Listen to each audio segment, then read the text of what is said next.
paz que hay en tu vida, un motivo y mil motivos para celebrar. Es el momento de estar unidos para aprender en nuestro andar. En tu podcast encontrarás para tu día felicidad, salud, fe y pasión. Con Mónica Navarro.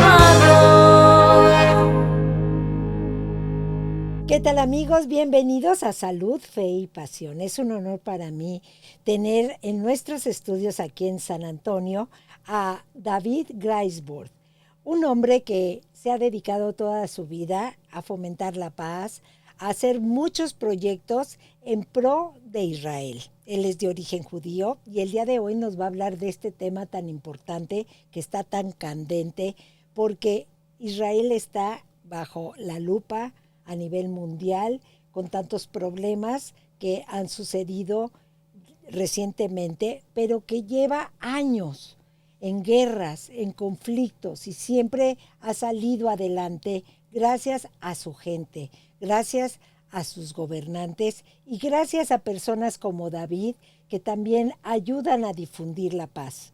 Gracias por estar el día de hoy con nosotros. A ver, David, ¿a qué te dedicas? Bueno, primero que nada, gracias, Mónica, por invitarme. Yo soy historiador, soy profesor de historia y de estudios judaicos en la Universidad de Arizona, en Tucson, la ciudad de Tucson. He estado allí un poco más de dos décadas, y como historiador pues me especializo en la historia de los judíos, tanto en la edad temprana moderna como moderna. Es decir, digamos desde los 1300 hasta ahora. Y sabemos que eres de origen mexicano. ¿Has Sí. vivido en México? Claro, sí. Se puede decir que me formé en México, aunque nací en Boston cuando mi padre estaba tomando clases en la universidad en Massachusetts, pero la verdad es que mis años más, más básicos los pasé en México. Fui estudiante en el Colegio Israelita de México y también pues la mayor parte de los años que viví ahí, viví en la Ciudad de México. Muy bien, pues bienvenido a San Antonio. Gracias. Sabemos que viajaste exclusivamente para tener esta entrevista con nosotros. Te lo agradecemos mucho porque realmente estamos viendo una situación muy triste que ya se salió fuera de control, Sí. y queremos algunos consejos para que el auditorio contribuya de una manera pacífica, de una manera de información, o que estemos mejores informados de lo que verdaderamente está pasando. Sí. Yo tuve la oportunidad de estar en Tierra Santa 2 semanas antes de la invasión de Hamas, del problema, y para mí fue algo increíble esa experiencia, tanto histórica como espiritual, y saber que Israel es la cuna de religiones, es la cuna de tantas cosas en el desarrollo de la historia mundial. Sabemos que en estos momentos está una situación terrible, Sí. y donde no sabemos exactamente qué es lo que está pasando. Dicen árabes contra judíos, esto ha sucedido por años, ¿verdad? Por territorio, por origen, por raza. Quiero que le expliques a nuestro auditorio qué es lo que está sucediendo, Sí. y por qué jamás se metió, por qué estos terroristas quieren dominar Israel. Bueno, pues podemos enfocarnos en dos temas. Uno es el que tiene que ver con la situación inmediata en la Franja de Gaza. Y el otro tema es un poco más amplio, ¿no? Que podríamos decir que se trata del largo y también muy doloroso conflicto árabe-israelí. Podría decirse también árabe-musulmán e israelí, porque en estas fechas los árabes no son los únicos que se oponen a Israel. Es más, hay países árabes que están en vías de concluir concluir la paz, sobre todo Saudi Arabia, etcétera. Los contrincantes, digamos, más peligrosos de Israel ahora son los iraníes. No diría yo los iraníes, más bien el régimen iraní, que es un régimen fundamentalista, islamista, radical. Ahora, tornando un poco hacia la franja de Gaza, o Gaza, como se dice tanto en árabe como en hebreo, allí ha gobernado una organización que se llama la Organización de Resistencia Islámica. La abreviatura es Hamas. Ujú. Quiero decirlo así por no confundirnos con la palabra en castellano Hamas, ¿no? Pero bueno, este es un grupo de estirpe ideológica radical. Básicamente ha impuesto un gobierno teocrático, una dictadura teocrática en la Franja de Gaza.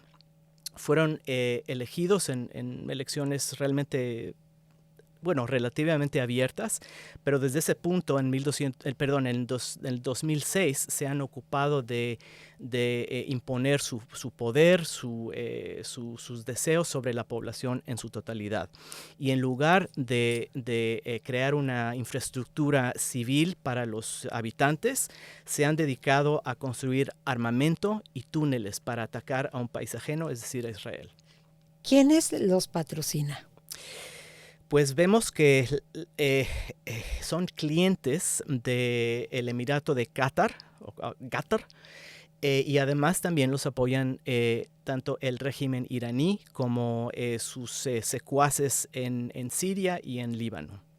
Sabemos que esto es una situación de gobierno, Sí. es una situación de poder. Claro. Sin embargo, la población es la que sufre. Sí. Los palestinos que viven allá, que son pacíficos, que nacieron ahí, o sea, no han recibido una instrucción, ¿cómo te puedo decir?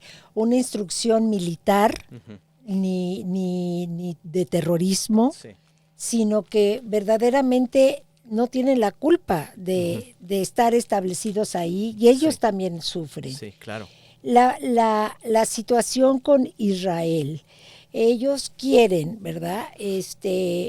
Defender su territorio, defender sus creencias, y eso es lo que han estado tratando de hacer por miles de años, Claro. bueno, o centenares de años.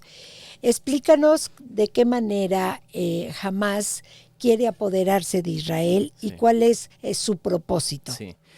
En el 1988, la organización Hamas estableció sus objetivos centrales por medio de un pacto, un documento fundamental de fundación. En ese pacto declararon muy abiertamente que no solamente están en favor de la destrucción de Israel, sino también de la destrucción del pueblo judío. Se perfilan, en otras palabras, como un grupo netamente y abiertamente antisemita. Racista. Racista, Okay. sí. ¿Por qué? Bueno, yo creo que en parte porque Hamas proviene, en el sentido ideológico, de la hermandad musulmana, que es un grupo que se fundó en Egipto. Esa hermandad ha producido una serie de, digamos, de aberraciones ideológicas. Muchas de ellas tienen un aspecto antisemita muy fuerte. Se oponen no solamente a la vida seglar, a la vida moderna, sino más que nada a los que ellos suponen que son los agentes de la destrucción de la tradición musulmana, es decir, los judíos. Todo esto es un error, es simplemente una especie de de pesadilla que ellos tienen. Subrayo sobre todo a la influencia de un señor que escribió muchos libros antisemitas, se llamaba Sayed Qutb, que fue ejecutado por el gobierno de Nasser en Egipto. Él básicamente estableció los parámetros antisemitas del movimiento Hamas. Sabemos que desafortunadamente ahora muchos estudiantes están adoptando en Occidente, sí, no solamente en Estados Unidos, la teoría de protección palestina, pro-Palestina, sin saber cuál es el origen y que detrás de esto existe el terrorismo y la destrucción total de Israel. Lo están muchos adoptando como moda, como ser interesantes, y muchos de ellos, yo tuve la oportunidad de entrevistar a dos que estaban en la protesta la semana pasada y me dijeron, ¿por qué así? ¿Por qué? Le digo, ¿por qué estás aquí? No, por Palestina, porque ha habido muchas muertes y en su lugar de origen, mucha injusticia. Le digo, ¿por qué? No me supieron contestar. Quiero esa misma pregunta. ¿Por qué están infiltrándose grupos que ni siquiera algunos ni son estudiantes, que están movilizados por gobierno de Irán y también por el grupo Hamas, que están infiltrándose y haciendo lo peor de desbalance y de angustia y de fricción dentro de las universidades de Estados Unidos? Sí, sí. Bueno, tienes toda la razón cuando señalas el nivel de ignorancia que muchas de esas manifestaciones expresan. Ahora, yo creo que cabe distinguir entre la mayoría de los estudiantes ingenuos, de los manifestantes que son ingenuos, que realmente no saben nada. Por cierto, una encuesta reciente demostró que cuando gritan cosas como desde el río hasta la mar, Palestina va a ser libre, no saben de qué ríos está hablando ni qué mar. Tampoco saben que la versión árabe del mismo eslogan, del mismo lema, dice: del agua al agua, Palestina va a ser árabe, no libre, sino más bien árabe. Entonces, quiero distinguir entre estos jóvenes ingenuos y los que realmente están ya ideológicamente, digamos, envenenados por el odio. Gente que sabe muy bien que pueden aprovecharse del deseo de los jóvenes por instituir la justicia, los jóvenes que están muy apasionados porque ven video en la televisión o más que nada en los medios sociales que muestran a mucha gente sufriendo, etcétera, etcétera.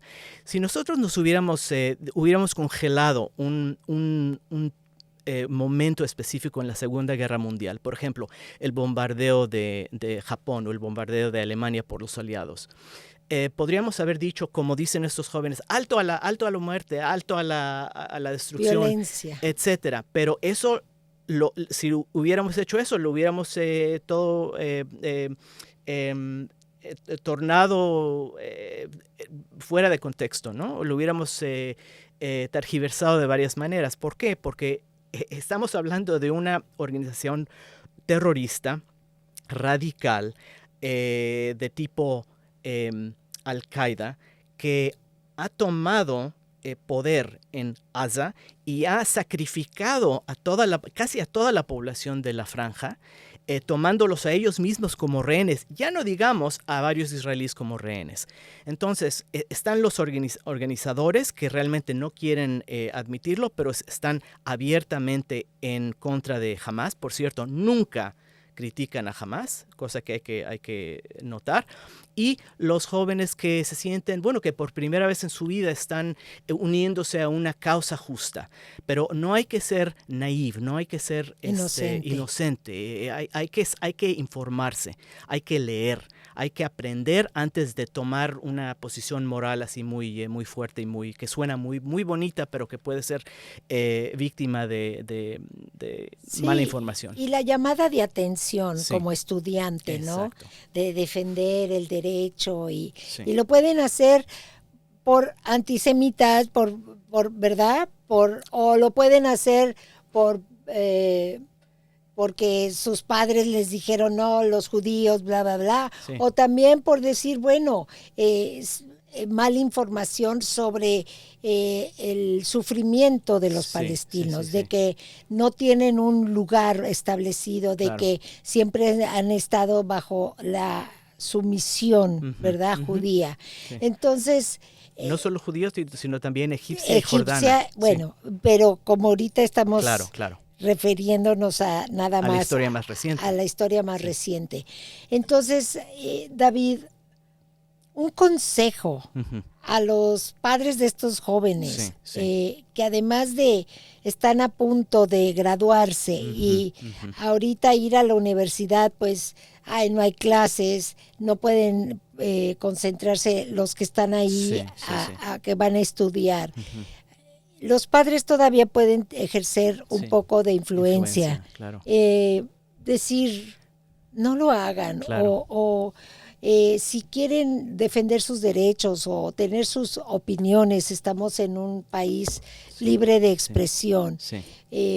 ¿Qué consejo podrías darles? Bueno, primero, gracias por recordarme de tu pregunta inicial. Es una pregunta clave. Yo diría lo siguiente. Primero, para enfrentarse al mundo, uno tiene que tomar en cuenta sus propios principios. Tiene que saber cómo expresarlos. Ahora, ¿cuáles son nuestros principios? Y al decir nuestros me refiero, digamos, a una serie de comunidades hispanoparlantes en Estados Unidos como en los países de Latinoamérica. Bueno, primero que nada, muchos de nosotros como inmigrantes queremos trabajar duro y lo hacemos con el propósito de mejorar nuestra situación y mejorar la situación del prójimo. Es decir, nuestro énfasis es constructivo. No queremos odiar a nadie, no queremos hacer del otro una especie de demonio o caricatura. Simplemente nos enfrentamos a nuestros propios problemas y no queremos que nos vayan a cooptar. Es decir, cuando un grupo de radicales viene y dice, bueno, los derechos de la mujer, los derechos de los hispanos, los derechos de X o Y, estos tienen que ver únicamente o se pueden relacionar al lío pro-palestino, tenemos que tratar ese tipo de alegación con cierta cautela. Es decir, nosotros no podemos suponer que las motivaciones son totalmente puras. Por decir algo, en Nogales, Sonora, hay un pequeño monumento dedicado a la memoria de un joven de 16 años que fue muerto cuando un policía americano le disparó y lo mató desde el lado norte de la frontera. La última vez que un colega mío fue a ver con sus alumnos el monumento, resulta que el monumento estaba rodeado de banderas palestinas y otros símbolos palestinos. Y yo me pregunto, bueno, ¿por qué demonios un joven tiene que ser subyugado a una causa política que realmente no lo concierne? Ahora, yo puedo relacionar X o Y causa, pero nosotros como nos llamemos, mexicanos, salvadoreños, guatemaltecos, latinos, lo que fuera, tenemos nuestros propios valores y no podemos dejar que otros invadan nuestras causas y que rapten nuestros valores y los utilicen para sus propios fines. Eso se me hace una especie de colonialismo. Es un robo teológico. Es un robo teológico, es un robo social y político. Claro. Ahora, los grupos pro-palestinos en los campuses americanos se quejan mucho del colonialismo, pero eso es precisamente lo que están ejerciendo en contra de las comunidades hispanas. Están tomando ventaja de la bondad y la buena ciudadanía de los hispanos.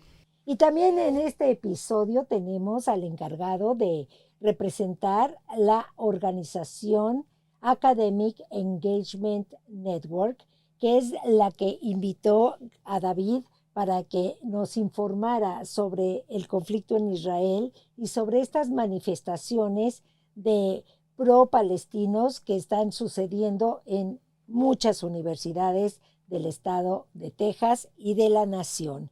Thank you for being here, Cristobal Vázquez. What is the mission of this organization? Well, thank you, Monica, for inviting me today. And so, the mission of AEN, the Academic Engagement Network, we want to strive to educate faculty and advance, while we do that, advance education on Israel, counter anti-Semitic movements when they occur, and so also offer faculty professional development and the tools so they could effectively counter these movements, as well as give them the steps on how they could speak with their administration. That way they could become change agents on their campus. Bueno, pues traduciendo esto literalmente, vamos a tratar, esta organización tiene la misión de educar dentro de las universidades a lo que los estudiantes deben de saber sobre Israel y también sobre los movimientos antisemitas y cómo también deben de estar bien interesados e informados sobre cómo administrar este tipo de conocimientos a través de las instituciones universitarias para que tengan más información y conozcan más de la verdad sobre Israel y sobre lo que es el antisemitismo. More or less, más o menos. Okay. Ahora, tell me about that, how you are trying to fight anti-Semitism or this racial discrimination against Jewish people in this country. So I believe we have to begin with the ideology. This is where these protests starts. A lot of them are just, perpetuated lies about Israel and the Jewish people. These claims that Israel is committing genocide, right? We do know that on October 7th, the Jewish people were resting on a Sabbath and they were attacked by Hamas, right? So Hamas essentially dragged them into this war. And so our goal is to combat lies, right? And just bring out truth on campus regarding the Jewish people, right? Regarding Zionism, right? One of the main lies that we're seeing on campus is that for you to say that you are an anti-Zionist, right, or against Israel, right, that you want, as David had mentioned, you chant that slogan from the river to the sea, Palestine will be free. Students will say, well, that's not anti-Semitic, when indeed it is, right? Jewish students find their identity in the nation of Israel, right? As well as Christian students who are Zionists as well. So our main goal first is to begin by combating these ideologies and false narratives that we're seeing on campus. Bueno, en resumen, que la manera en que ellos están tratando de acabar con la discriminación racial judía, el antisemitismo, es con la ideología, combatir ese tipo de información errónea, combatir ese tipo de contenido que no es verdadero, que es verdaderamente falso. Y eso se pudo comprobar el pasado octubre, donde era Sabbath, donde la gente no estaba ni trabajando ni nada y fueron atacados brutalmente por el grupo Hamas. Dicen que los israelitas o los judíos son practican el genocidio, o sea, matanzas masivas. ¿Y de qué manera se puede comprobar de otra manera que ellos han sido víctimas de genocidio? Thank you for being here with us, and I will continue with David during this interview. Gracias, Cristóbal, por estar en este show y en este episodio de Salud, Fe y Pasión, y continuaremos ahora con David para seguir hablando de este tema tan interesante.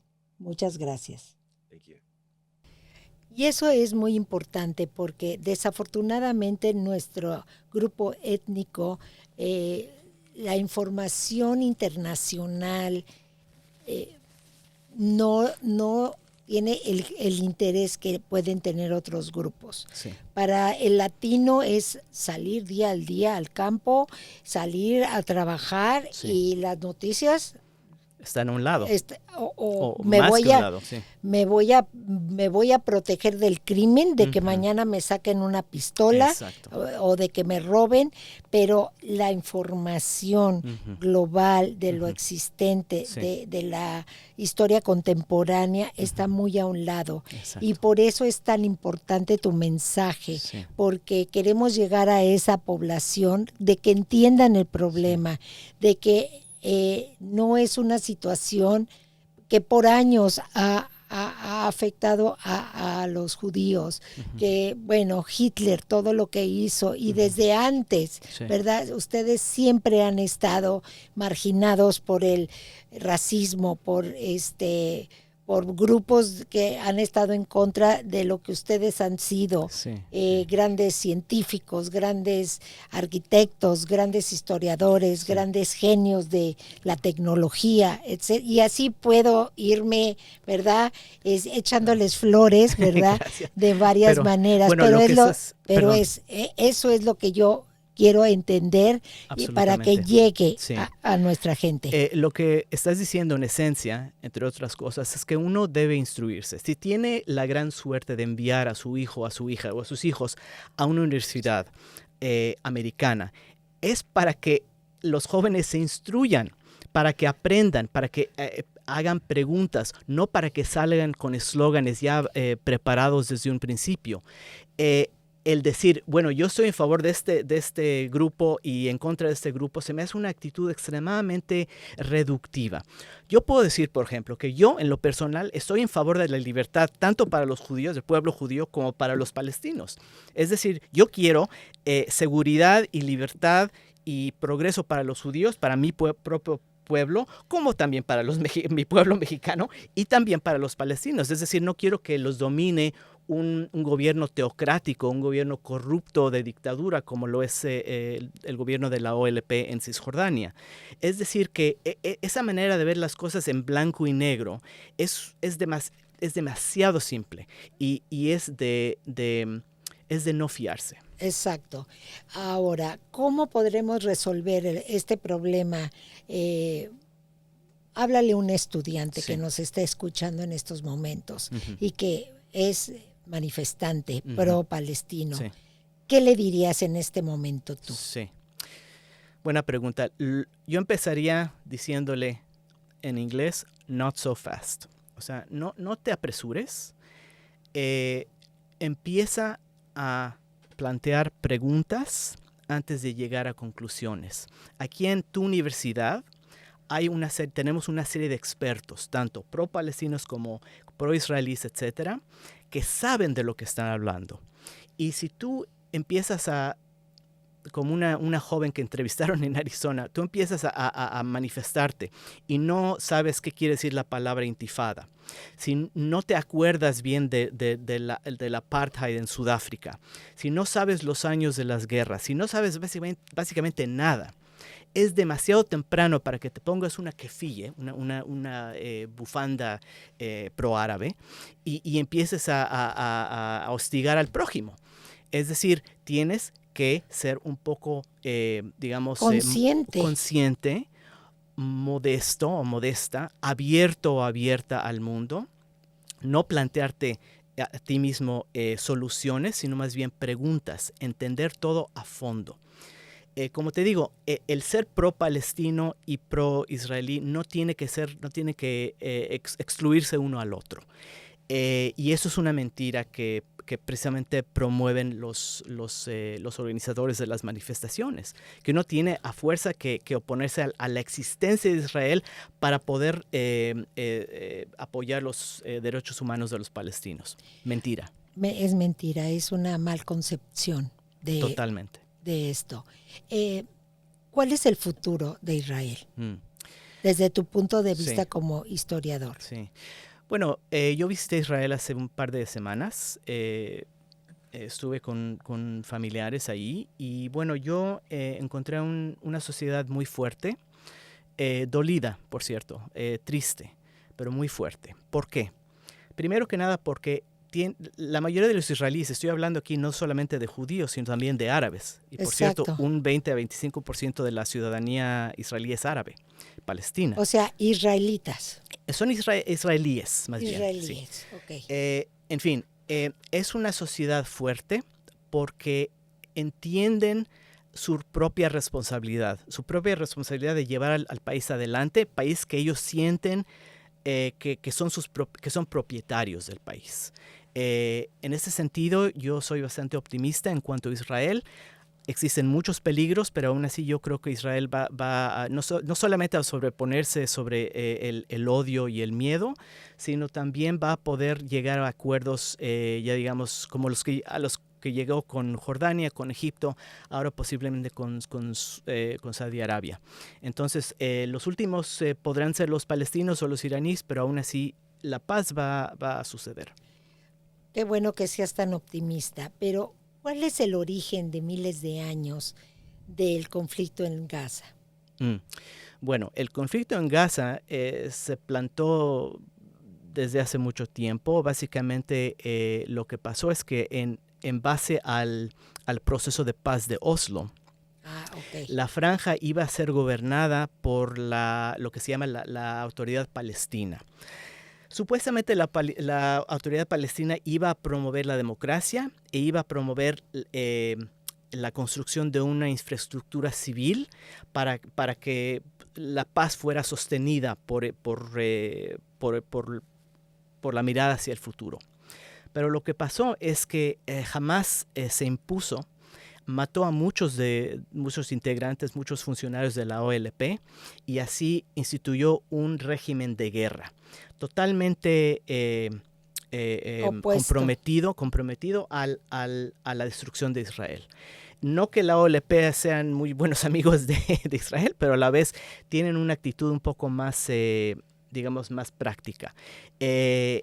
Hamás es un grupo radical y yo diría que la mayoría de sus víctimas son los propios palestinos, no tanto así los judíos, aunque últimamente han sufrido una matanza absolutamente espeluznante. ¿Tienes más o menos cifras de los que han muerto en este conflicto? Sí. Bueno, recientemente. Se sabe bien que algo así como 1,200 civiles y soldados israelíes perdieron sus vidas, fueron asesinados, violados, acribillados por balas, etc. Las cifras en la Franja de Gaza son casi imposibles de conseguir. ¿Por qué? Porque estamos en una situación de guerra, en donde ninguno de los lados de los contrincantes puede saber exactamente qué está pasando en la tierra, ¿no? Entonces, cuando, digamos, el Ministerio de Salud de Hamás dice, hay 30,000 o 35,000 muertos, eso es una tontería. Nadie, inclusive hoy leí un artículo en donde el mismo ministerio admite que no puede proporcionar los nombres de ni siquiera 10,000 de esas víctimas. Esto todo es propaganda. Nadie sabe exactamente cuántos han muerto y cuántos de ellos, por cierto, son Fuerzas Armadas, ¿no? Israel alega que casi la mitad de los muertos son terroristas. Bueno, está bien, pero la verdad es que nadie lo sabe y no lo vamos a saber hasta que todo esté totalmente apaciguado y podamos realmente evaluar cómo está la situación. ¿Qué función tiene la organización de Chris? Si me puedes hablar. La organización claro. Bueno, tanto Chris, mi compañero, y yo pertenecemos a un grupo que se llama The Academic Engagement Network, la red académica de compromiso. De compromiso, algo así. Bueno, en una inglés. traducción perfecta no existe, pero el caso es que nosotros nos dedicamos a ayudar la situación, a mejorar la situación por medio de educación. No somos propagandistas, al contrario, ni bélicos, al contrario. Somos gente que nos proponemos a nosotros mismos como responsables, como seres responsables, que queremos básicamente informar al prójimo para que el prójimo haga sus propias decisiones. No estamos aquí para convencer a nadie, sino más bien para proporcionarles con hechos y con documentos. Sí, no hay una tendencia, ¿verdad? De tratarlos de convencer o hacerles un brainwash de que tienen que apoyar a Israel o tienen que apoyar. Exacto. Exacto. La verdad no requiere el lavado de cerebro. La verdad requiere una actitud abierta. Información de conocimientos. Exacto. De las La búsqueda acciones profesional. actuales. Sí, la búsqueda profesional y disciplinada de la verdad. Nos lleve a donde nos lleve la investigación. ¿Crees que se terminen este tipo de protestas pronto o seguirán infiltraciones? ¿Y qué opinas de Sí. lo que ha hecho Estados Unidos? Sí. Bueno, dos preguntas claves.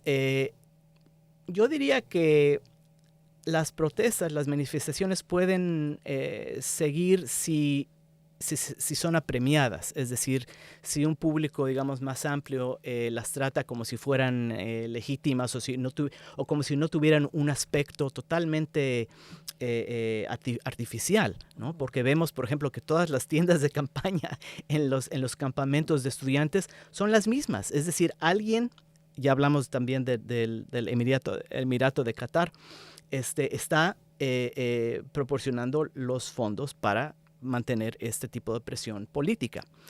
Ahora, si los jóvenes ven que los administradores de las universidades se oponen a los alborotes, al odio, etcétera, entonces puede ser que de alguna forma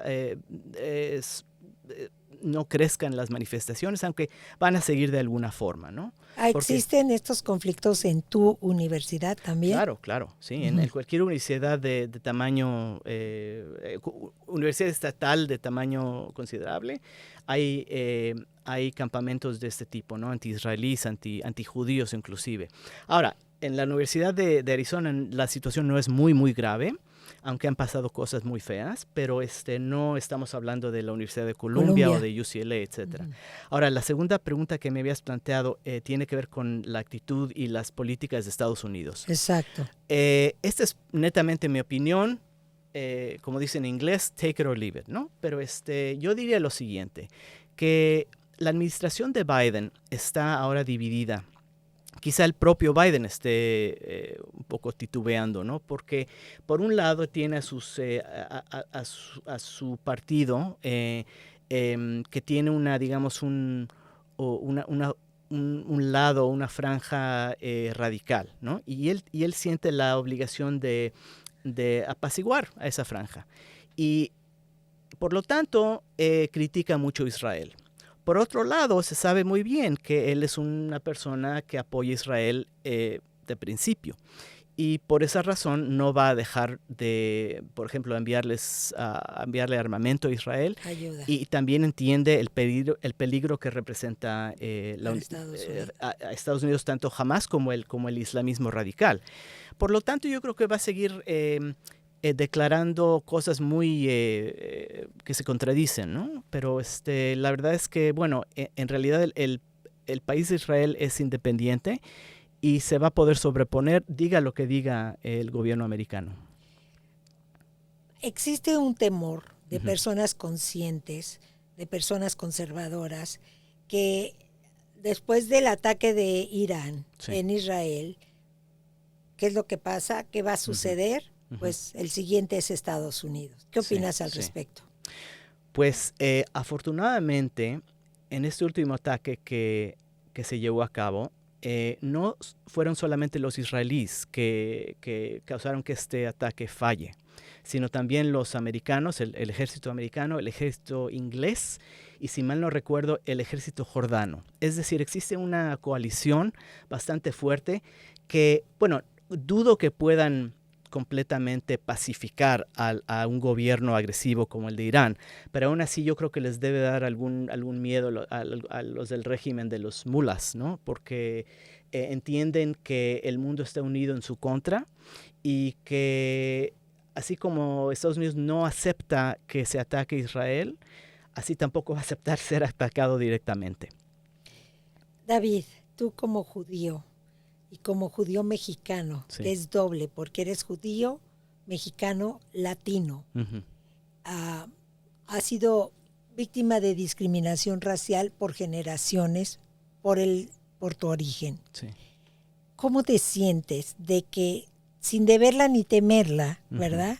Estés pasando por esto, a pesar de tener un conocimiento y de haber dedicado tu vida a estos temas en la manera personal, que sigue existiendo en este siglo el antisemitismo? Pues, por un lado, le doy gracias a Dios que mis abuelos ya han muerto. Mis abuelos provinieron de Lituania, se establecieron en México en los años 20 y 30. Ellos perdieron sus familias completas, no solamente a sus familias, sino también a todas las personas que conocían, a su comunidad casi completa, ¿no? Durante el Holocausto. Entonces, a cierto punto, respiro libremente cuando pienso que ellos no tuvieron que saber sobre esta última crisis, sobre esta matanza nefasta que se llevó a cabo en este pasado octubre. Por otro lado, como historiador, no me sorprende el antisemitismo y sé que la actitud correcta es no tenerle miedo. Hay hubo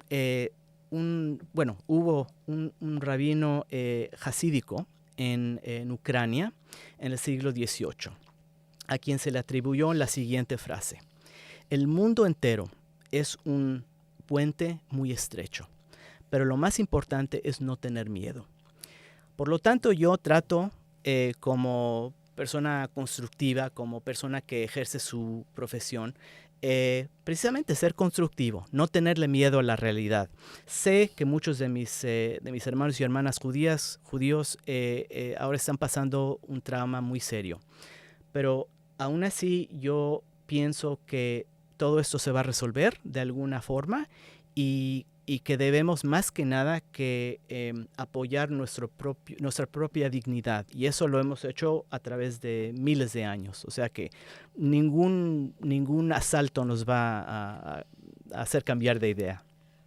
¿Qué más quisieras agregar que la gente a nivel global, porque esto pasa en todos lados, ya sabes, las redes sociales son, la información es transmitida globalmente. Sí. ¿Qué te interesa a ti que la gente debe de saber? Bueno, podríamos pasar aquí un par de horas, ¿no? Con mis respuestas, pero mencionas las redes sociales. Yo aconsejaría que nadie reciba o absorba o digiera noticias de las redes sociales. Las redes sociales trafican en ¿cómo se dice? Dopamina, ¿no? En cosas que no tienen nada que ver con la información. Es decir, uno no debe fiarse de gente que quiere a uno enojarlo o hacerlo sentir muy, muy feliz o manipular los sentimientos, ¿no? Las emociones, uno tiene que acudir a los periodistas, a los historiadores, a gente que trata de ser objetiva, aunque la objetividad perfecta no exista. Eso es lo que yo diría. Muy bien. Bueno, pues muchísimas gracias por estar aquí con nosotros en Salud, Fe y Pasión. Se llama así porque es muy importante tener salud mental, salud física, y qué mejor manera de hacerlos a través de este tipo de episodios que transmitimos. Y hablar con fe, la fe que tengas, en lo que tú quieras, ¿verdad? Sí. En tus creencias personales y pues vivir con pasión, haciendo las cosas que nos gustan. O sea que verdaderamente te doy las gracias y estoy muy honrada de haberte recibido en este programa. Y gracias por tus conocimientos compartidos y qué bueno que dejaste un poco más clara la situación de que no es árabes contra judíos, sino va más allá por la influencia y la infiltración de grupos ajenos a la paz. Sí, sí. Mil gracias a ti, Mónica. Como decimos en hebreo, mea ahuz, 100%. Muchas gracias. Bendiciones para ti, tu familia y por Israel. Gracias. Y porque el conflicto en Gaza ya sea eliminado y no sufra tanta gente inocente. Y gracias, amigos, por estar aquí en Salud, Fe y Pasión. Nos vemos muy pronto. Encontrarás para tu día feliz.